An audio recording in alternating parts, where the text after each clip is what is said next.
I've been here before, and when I remember the last time was a very good result, but with a different club.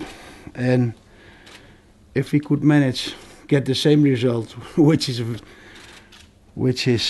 not very realistic, then we would be very happy.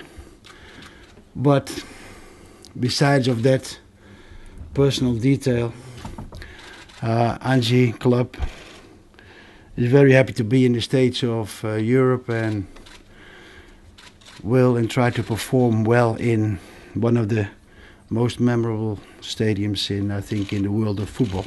So the team is very proud to be here after a season where we qualified for Europe. And I must say, so far we're doing very well in the league. And the moment the European Cup is coming, the European League coming up, the team is very serious to get a good result and a good performance in a difficult situation, which we recognize.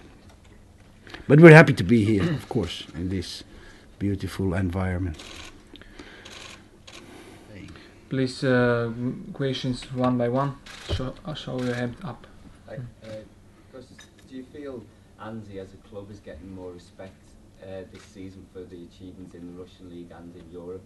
And what would beating Liverpool do for the club's reputation? Yeah, I think, as you know, the short history of Anzhi, which is not a club with a long years existence, but with the ambition, and I think nowadays this season in the right way, in the right direction, the ambition to, of course, to invest, and the investment was huge with Samuel Eto'o. But also now we are rather, let's say, come back to football, where we try to make a mix of course, some experienced players, but also giving opportunity to young Russian players. That mix is going well this season, and I think that makes the reputation of Anzhi better and better in Russia itself, but also in the European League. And not just, it's not that interesting for this moment, but also I think the establishment where we were working hard the last month of the youth academy in Makhachkala is one of the signals, the signs of the seriousness of the approach of football nowadays in this club. The question about defensive line, because normally it was one of the strongest point in our team, and in tomorrow's match probably 3 players will not be involved, with Diarra, Jusilei and Ahmedov, who is still recovering from the injury. So how will you cope with this situation in this line? That's a rather difficult situation, and I don't like to complain too much, but of course when you have a midfield as we can have or used to have recently with Jusilei, who for regrettable family circumstances cannot be here, and Diarra, who made a very good impression in the previous month, not here because of an injury against Spartak, and Ahmedov is not still recovered. This is a midfield where you can have your envy as an opponent. All 3 not there means that I have to improvise, but then I will also close this.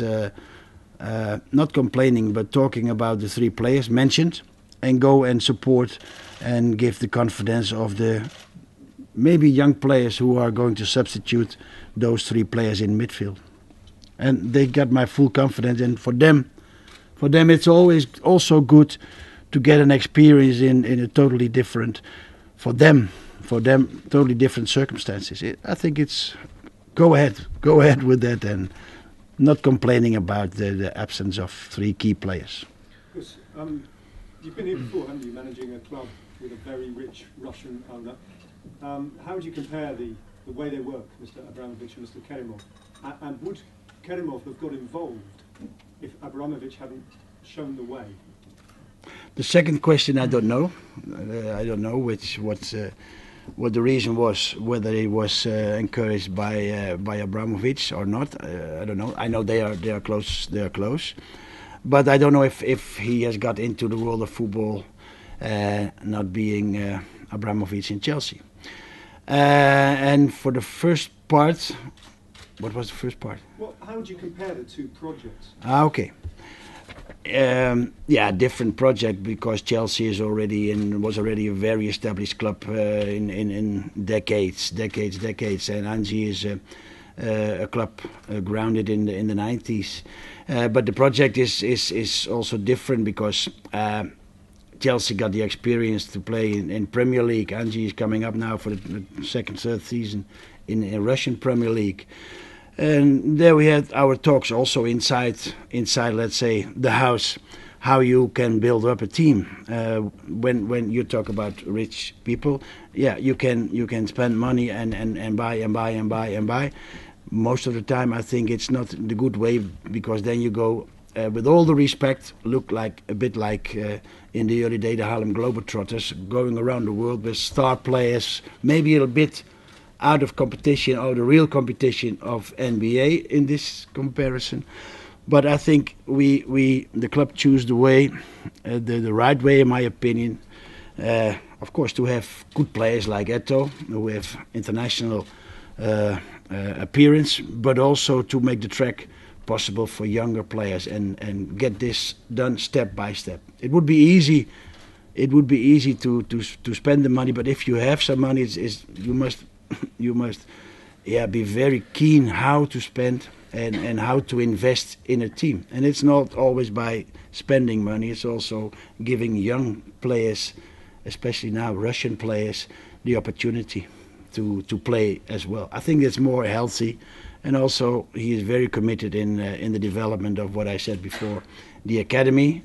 We have now a few coaches there based. The development of football in the region. I think through football many things can be achieved, and that's also an aim. Maybe not so interesting for now, for tomorrow, but I think it gives proof how club is approaching this project. What's the main difference between Liverpool that you played with Chelsea against, with this Liverpool you're going to play tomorrow? Well, I think they compared to that time, we had wonderful games here in the Champions League, as well here with the 1-3 as on Stamford Bridge, where it was very close. Remember that game? That were two terrific games. Not always for the coach, because you were having some too much tension on the bench, but for public it was two terrific games.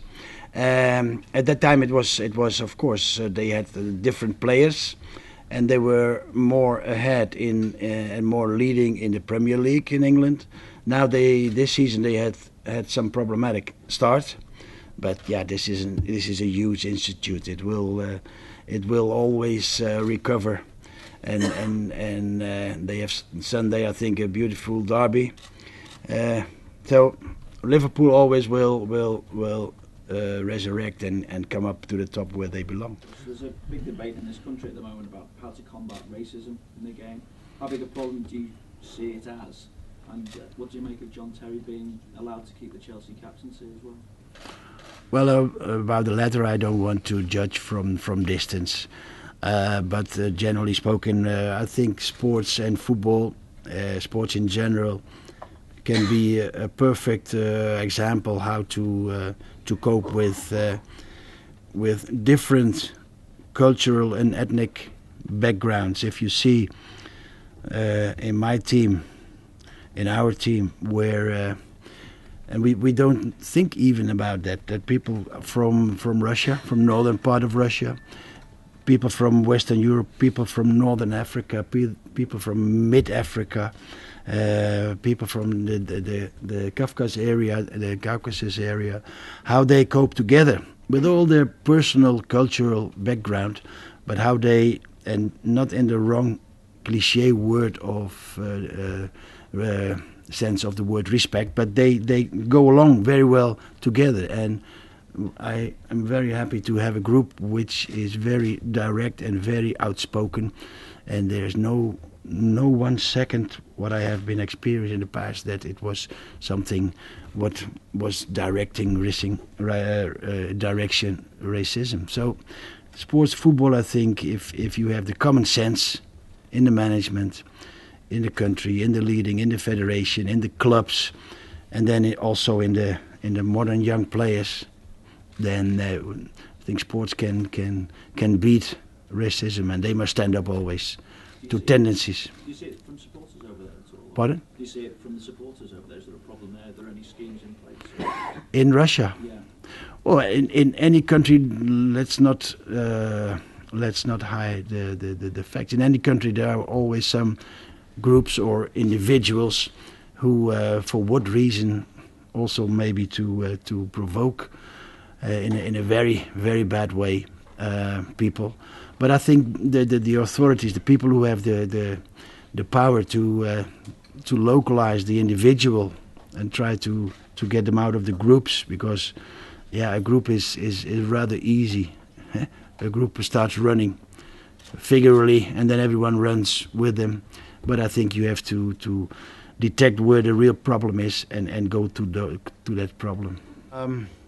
And on the first, why did I take this job? I was working 4 years in Russia, and at that time I got a good support from a few people coming into a new country for me, and who helped me very, very fast to get used to and get informed about culture, not just the general culture, but also let's say the football culture, which helped me a lot. Those people were afterwards they were working or committed with Anji, and they had some problems in, let's say, almost a year ago in January, and then they asked me, please, can you help out for the upcoming time?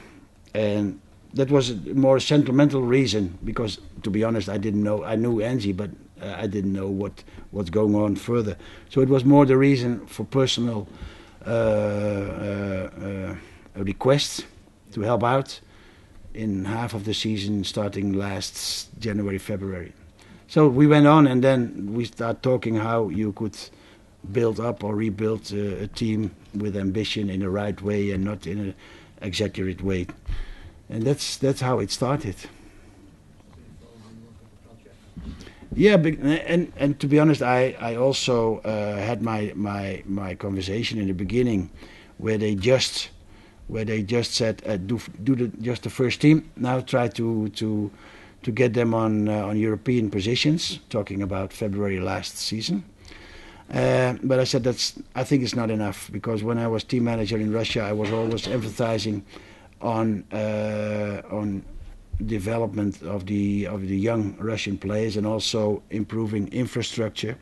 And it would be hypocritical when I, just as a team manager now, not would have my influence on that aspect of the game as well, of football, which meant that I asked also, hey, if I do it, I also want to have influence on this development of young players. And I'm starting to get a bit proud to have established now the academy. Pitches are there, scouting groups are formed. So it's not maybe so interesting now for today or tomorrow, but I think this is one of the things I was emphasizing on, and I got this power to do so. And then for me it was a project with a real good foundation. First question about tomorrow's match. Don't you think that Anji might be the favorite of tomorrow's match, considering the last run in the Russian league and also in the Europa League? Anji is now performing better in terms of results, so probably Anji is the favorite tomorrow. And the second question was about how do you feel with your knee, because you missed last match because of the injury against Spartak. The first question, no, I don't think. You have to recognize that the Premier League is one of the leading leagues in the world of football. And although Liverpool is not in the top 3 at this moment, they have, as we have some experienced players, they know, and they are going for this competition, what I know, as well, to get further in Europe. And that makes them favorite and not us. I don't want to go back on the 3 key players, but outside that, even if they would have been there, I think Liverpool is favorite in this group. First, second, my old knee is recovered,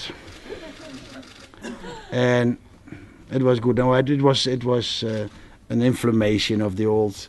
In the early days with the black and white television, I played some professional football, and then you have always damage, as every profession has its own damage. Every profession has its own damage, also in journalism, also in football.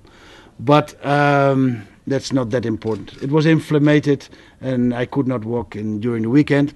But that's also a good sign that my colleagues, we prepared the game just before, and I didn't have the urge to call during the game because I was confident that they could do the job. Not to say that it would have been a win, but I'm very happy that they did, that the team did, so I can make a step back, on my age, and within short term I can light up a cigar. Спасибо.